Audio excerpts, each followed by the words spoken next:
Solve for x in the equation 4 to the power of 3x times 8 is equals to 1 over 32 all to the power of 2x minus 3.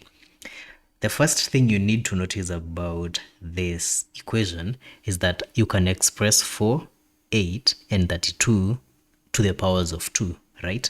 So that's where you need to start. So 4 is the same as 2 squared. And then we still have the 3x times 8 is the same as 2 to the power of 3.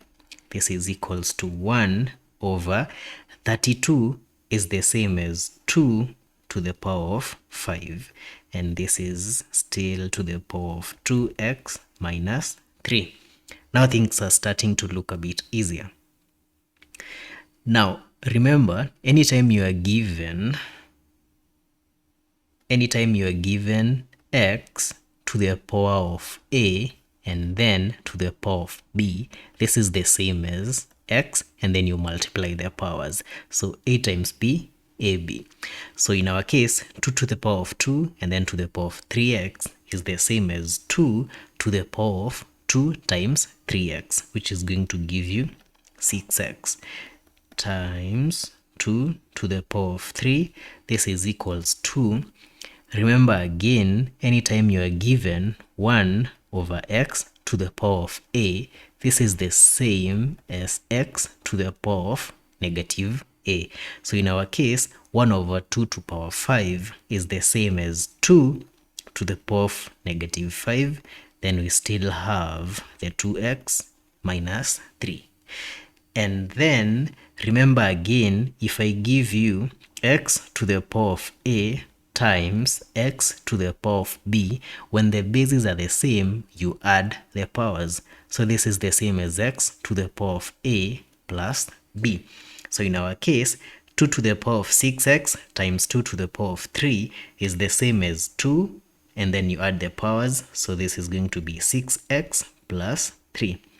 This is equals to, again remember we said that anytime you have x to power of a, then all that to power b is the same as just multiplying the powers with the same base. So on the right side, we are going to have 2, and then this is the same as negative 5 times the other power, 2x minus 3. And then note that now the bases are the same. So when the bases of both sides of the equation are the same, it means the powers are also the same. So we equate the powers. So on the left, we are going to have the power 6x plus 3 is equals to the power on the right. So for the power on the right, let's expand it. Negative 5 times 2x, that's going to give you negative 10x. And then negative 5 times negative 3, that is going to give you plus 15, right? And then let's take this 10x and bring it over to the left side. Then take this 3 and take it to the right side. So on the left, we are going to have 6x. When the negative 10 comes to the left, it becomes plus 10x is equals to 15. When the 3 goes to the right, it becomes negative 3. So 6x plus 10x, that's going to give you 16x, and this is equals to 15 minus 3, which is 12. To get the value of x, we divide both sides by 16. By 16, 1, by 16, 1. So on the left, we have x is equals to, by 4, this is going to be 3. By 4, this is going to be 4. So this means our x is equals to 3 over 4, and that is the answer.